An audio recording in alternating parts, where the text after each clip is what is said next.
अस्सलाम वालेकुम। आप सभी को रमज़ान बहुत बहुत मुबारक। अल्हम्दुलिल्लाह मेरे भी रोज़े बहुत अच्छे चल रहे हैं। अल्लाह ताला से मैं दुआ करती हूँ कि आप सबके रोज़े और ये महीना बहुत खैर वाला, बहुत बरकत वाला गुजरे। अल्लाह ताला हम सबकी इबादत कबूल फरमाए।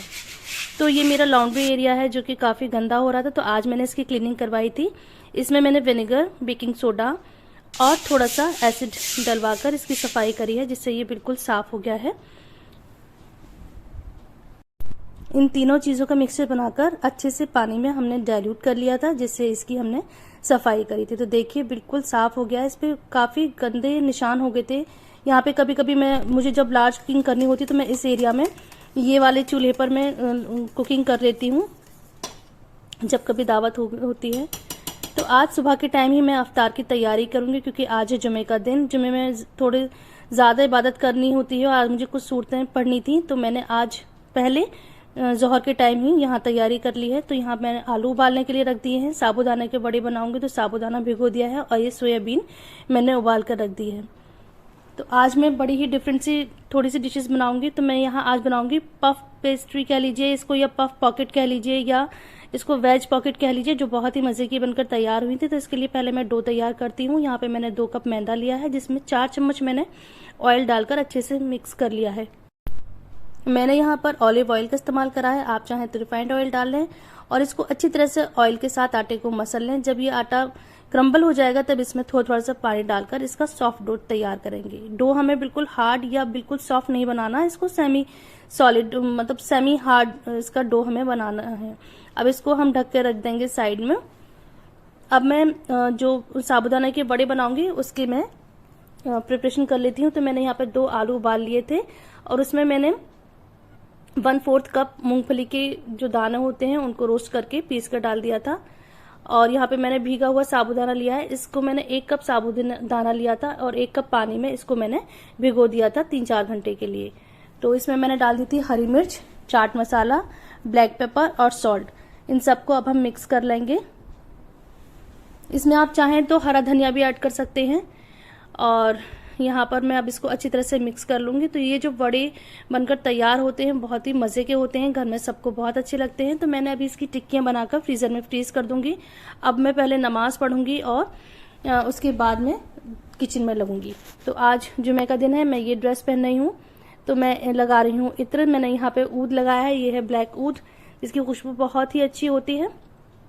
वैसे तो मैं इत्र लगा लेती हूँ कभी कभी, लेकिन आज खासतौर पर रमज़ान का जुमा था तो मैंने स्पेशली थोड़ा एहतमाम करा है। अब मैं नहाकर आ गई हूँ। मैं यहाँ पर पढ़ूंगी जुमे की नमाज। जुमे की यहाँ, हमें तो ज़ोहर की ही नमाज़ पढ़नी होती है, हम लेडीज़ को तो ज़ोहर की नमाज़ पढ़ी है। उसके बाद फिर मैं कुरान शरीफ पढ़ने बैठ गई हूँ। तो यहाँ पहले मैं पढ़ रही हूँ सूरह यासीन। वैसे मैं इबादत को शेयर करना नहीं चाहती हूँ, लेकिन मैं यहाँ पर रमज़ान ब्लॉग शेयर कर रही हूँ। मैं जब सारी चीज़ें कुकिंग और घर के काम दिखाती हूँ तो फिर इसलिए मैं थोड़ा सा ये भी दिखा देती हूँ, और शायद ये देखने से किसी पर असर हो, शायद मेरी कोई देखकर वो भी पढ़े तो उसका सवाब भी मुझे मिले। सूरह यासीन के बाद पढ़ी थी मैंने सूरह कहफ, और उसके बाद मैंने पढ़ी थी सूरह जुमा। तो अल्लाह ताला हमारी और आपकी इबादत को कबूल करे, और इसमें जो गलतियां हैं, कोताहियां हैं, अल्लाह ताला उनको माफ़ करे और अपनी बारगाह में कबूल करे। और नमाज और कुरान पढ़ने के बाद अभी मेरे पास काफ़ी टाइम था। तो यहाँ पे मेरा जो ड्रेसिंग एरिया है, जो मेरा ये मेकअप का सामान था, बहुत ही मैस हो रहा था यहाँ पर, तो मैंने इसकी क्लीनिंग करी है। तो आज मैं ये ड्रेसिंग टेबल बस खाली कर रही हूँ, क्योंकि जो भरी हुई थी पूरी तरह से मैस हो रहा था, उसको मैं सिर्फ क्लीन करके जो जो मेरे काम की चीज़ें हैं उनको मैं अलग अलग कैटेगरी वाइज रख रही हूँ। तो 2 ड्रॉर में मैंने अलग अलग सामान सेट कर लिया। अभी इसको मैंने अच्छे से असेंबल नहीं करा है, देखने में बहुत ख़राब लग रहा था और चीज़ें मिल भी नहीं रही थी, तो सिर्फ मैंने अभी उनको इस तरह से अलग अलग जगह रख दिया है। अब ईद के बाद जब टाइम होगा तब मैं इनको अच्छे से सेट करूँगी अलग अलग पोर्शन में। तो जी जनाब, ये निकला है इसमें से ये कबाड़ा, इसको मैं अब फेंक दूँगी।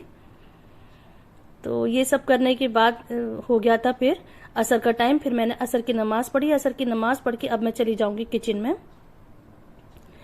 तो मैं जो आपको बता रही थी, पफ पैटीज कह लीजिए उसको, पफ पॉकेट कह लीजिए, उसकी मैं प्रिपरेशन करूंगी। तो यहाँ मैंने 2 चम्मच कुकिंग ऑयल लिया है, उसमें मैंने एक बड़ी सी प्याज चॉप कर ली है, और दूसरी कढ़ाई में मैंने ऑयल पकने के लिए रख दिया है। जो वड़े हैं और जो फ्राइम्स होते हैं, जिसे कच्ची वगैरह कहते हैं, उसको मैं सेकूंगी। जब प्याज हल्की सी ट्रांसपेरेंट हो गई थी तो उसमें मैंने उबली हुई सोयाबीन, जो मैंने सोयाबीन उबाली थी, उसको क्रंच करके उसको मसल कर हम डाल देंगे। उसके बाद इसमें डालेंगे एक शिमला मिर्च बारीक चॉप करके, एक बड़ी गाजर चॉप करके, और इन सबको हम फ्राई कर लेंगे। अब इसमें डालेंगे हम कुछ मसाले, जो कि यहाँ शायद मैं रिकॉर्ड नहीं कर पाई हूँ, जिसमें मैंने डाला है 1 चम्मच नमक, 1 चम्मच कुटी हुई लाल मिर्च, चौथाई चम्मच काली मिर्च, और आधा चम्मच सोया सॉस, और आधा चम्मच ही हमने व्हाइट विनेगर डाला है। इन सबको हम मिक्स कर लेंगे। अब इसके बाद हम ऐड करेंगे इसमें टोमेटो केचप। टोमेटो केचप थोड़ा ज़्यादा जाएगा, इसमें तकरीबन मैंने 3 चम्मच टोमेटो केचप डाला था। अब यहाँ मैंने डाल दिए थे एक चीज़ का क्यूब, इसको मैं ग्रेट करके डालेंगे जिससे कि ये अच्छी तरह से मिक्स हो जाए। चीज़ डालने से थोड़ा जो टेस्ट है वो और भी अच्छा हो जाता है।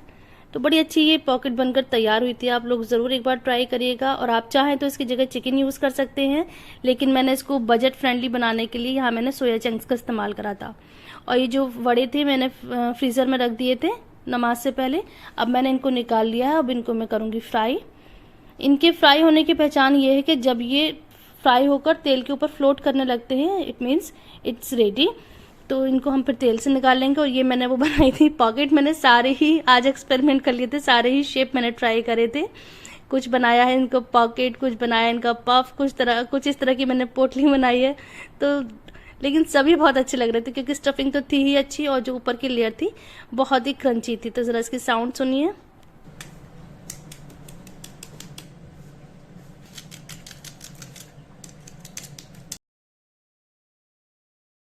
और ये अब अफ्तार टेबल पर लगा दिया है। अल्हम्दुलिल्लाह, अल्लाह ताला सबके रिस्क में बरकत दे, सबको हलाल रिस्क अता फरमाए, और हमारे आपके सबके घरों में बरकत और रहमत अता फरमाए। तो कुछ जो अफ्तार है वो मेरे पड़ोस से भी आ गया था। अल्हम्दुलिल्लाह, हमारा नेबर इतना अच्छे हैं। हम लोग रोज़ आए दिन कहीं ना कहीं से अफ्तार आता है, रोज़ आए दिन हम भी कहीं ना कहीं भेजते हैं। इस तरह से लगा ही रहता है पूरे रमज़ान। और अब मगरिब की नमाज के बाद चाय मस्ट है। सब लोग हमारे यहाँ चाय पीते हैं। मगरिब की नमाज के बाद आते ही सबको चाय चाहिए होती है। अब इसके बाद सबसे मुश्किल काम, जो हर किसी को मुश्किल लगता है, हर लेडीज को मुश्किल लगता है, मुझे भी बहुत मुश्किल लगता है, अफ्तार के बाद के किचन साफ करना, बर्तन साफ करना।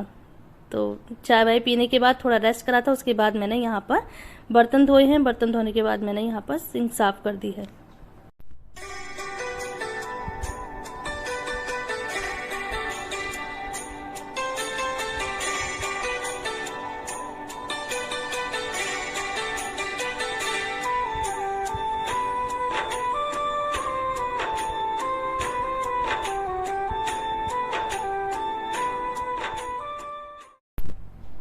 अल्लाह का शुक्र है, बर्तन साफ हो गए हैं, किचन साफ हो गए हैं। अब मैं करूंगी तरावी की तैयारी। अब मैं पहले पढ़ूंगी इशा की नमाज, उसके साथ ही पढ़ूंगी मैं तरावी। तो यहाँ तक था मेरा आज का व्लॉग। आई होप कि आपको पसंद आया होगा। अगर वीडियो पसंद आती है तो इस वीडियो को लाइक करिए, चैनल को सब्सक्राइब करिए, ज़्यादा से ज़्यादा शेयर करिए, दुआ में मुझे याद रखिए। मिलते हैं नेक्स्ट व्लॉग में। अल्लाह हाफिज़।